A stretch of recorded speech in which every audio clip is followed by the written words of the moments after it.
Recording a podcast with voice memos and GarageBand. The first thing we're going to do for this project is open up the Voice Memos app. Here, we'll record a voice memo with the basic speaking parts of our podcast. Let's give it a try. Welcome back to the EdTech Podcast, where we dive into innovative ways to integrate technology into the classroom. Continue until you've recorded all of the speaking parts of your podcast. If you make a mistake, just keep on recording. We can edit that later in GarageBand. When you're done recording, tap the Done button in the bottom right-hand corner of the screen. Next, press on the Share arrow, the little square with the arrow at the top of the screen, and tap Save to Files. Choose the location where you would like to save your recording from the left-hand menu. Then, tap Save in the upper right-hand corner. Now, let's open GarageBand. We'll swipe out of Voice Memos and open the GarageBand app with a long press. I'll press and hold my finger on the GarageBand app, and when the menu opens, tap on Create New Audio Recording. GarageBand will open right into the recording studio, but we'll press on the bricks in the upper left-hand corner to go to the track viewer.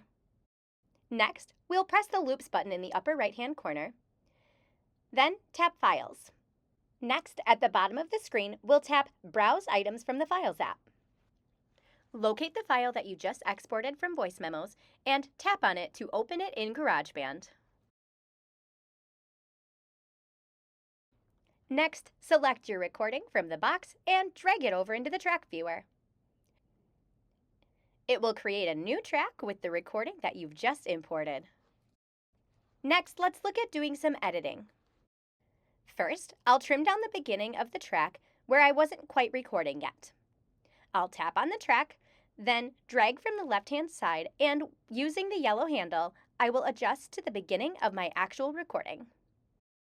Next, I'll move the playhead throughout my track, listening for any areas where I maybe need to adjust the recording. Here's one of those areas where I misspoke and need to make an edit. Using Apple's Clips app, they designed short videos incorporating fun facts, voiceovers, and even maps, pinpointing their chosen spot. Now that I've located one of the errors, I'll move the playhead back to where I began to misspeak. Then, tap on the track and tap the button that says Split. Then, a pair of scissors will appear, and I will use my finger to drag the scissors from the top of the track to the bottom. This will split the track into two pieces. Next, I'll move the playhead over to where I finished misspeaking, and again tap Split, and drag my scissors from top to bottom. Now that this section has been isolated, I can tap on it and tap Delete. Then, I can tap inside the track and drag it to the left so there's no gap in sound. And I'll press play to make sure I got it just right. And even maps, pinpointing their chosen spot. Perfect. Now I'll continue working through the rest of my recording, making sure that I get any additional edits that need to be made. Next, we'll add the background music that podcasts are known for. At the beginning, we'll add intro music, at the ending, we'll add outro music, and in between sections, we'll add what's called a bumper. A bumper is a short piece of music that plays between sections of the show to transition smoothly from one topic or segment to another. We'll add our music from Apple Loops. First, tap the Loops button in the upper right-hand corner of the screen. Next, tap the Apple Loops option. Then, you can choose to filter by different instruments if you want, or genres or descriptors. Piano are often a great place to start. You can also tap the Get More Apple Loops button at the top of the box so that you can download other sound packs from the Apple Loops library. Let's listen to a few.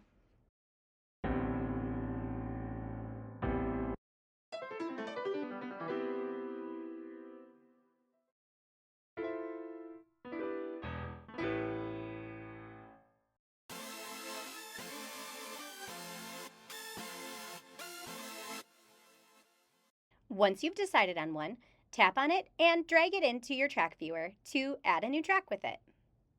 You will see that the loop repeats over and over and over again, filling the space. To shorten it, Simply tap and drag on the yellow handle from the right-hand side and drag it to the left, shortening it right up. Then, we'll need to move the audio recording down a little bit. Tap and hold your finger until you see a little gray square bounce. Then, select your entire track and tap inside of it to drag it down to the right. Then listen back to make sure it sounds just right.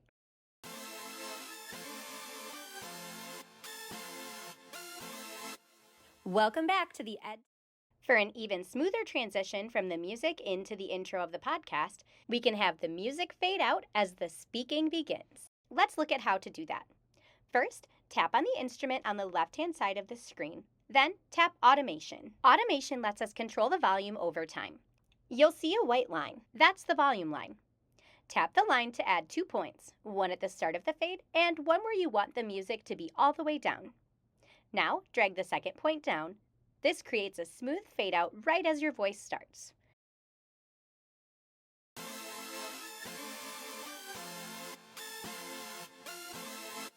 Welcome back to the EdTech Podcast. When you're finished, tap Done in the upper right-hand corner to return to the track viewer.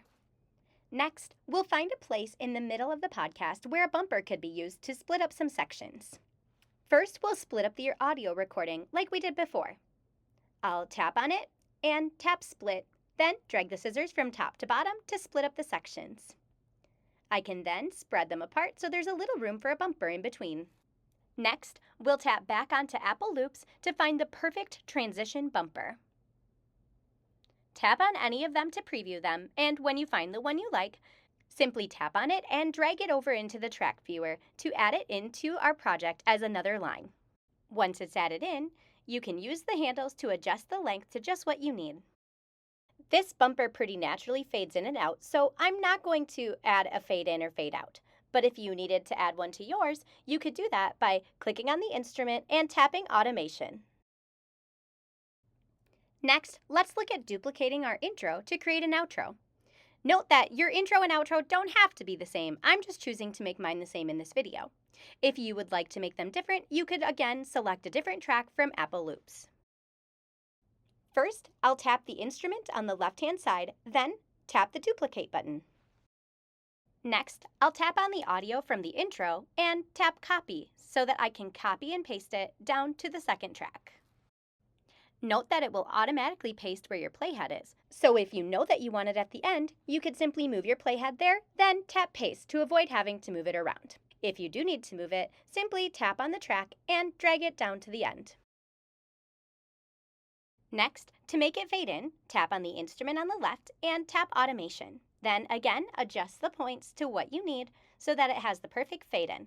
Remember that you can press the play button at any time to preview. When you're completely finished with adjustments, it's best practice to listen to the entire podcast back before exporting.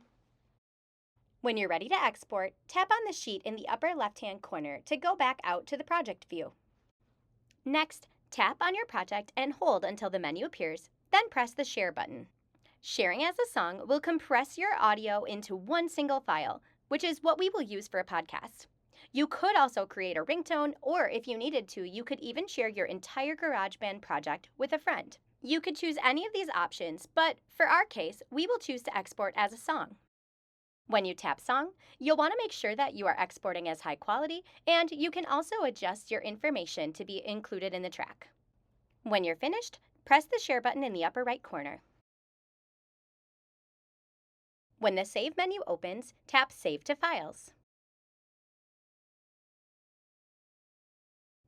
Select where you would like to save your song in the left-hand column, then rename your songs to something that you'll remember. Once you've done this, press the Save button in the upper right-hand corner.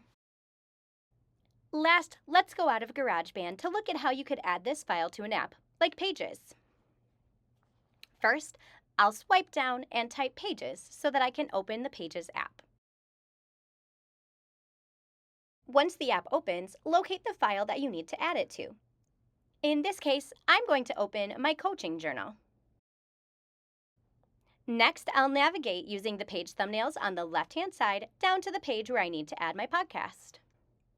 Next, I'll tap the Media button at the top. It looks like a photo. Then, I'll tap Insert From.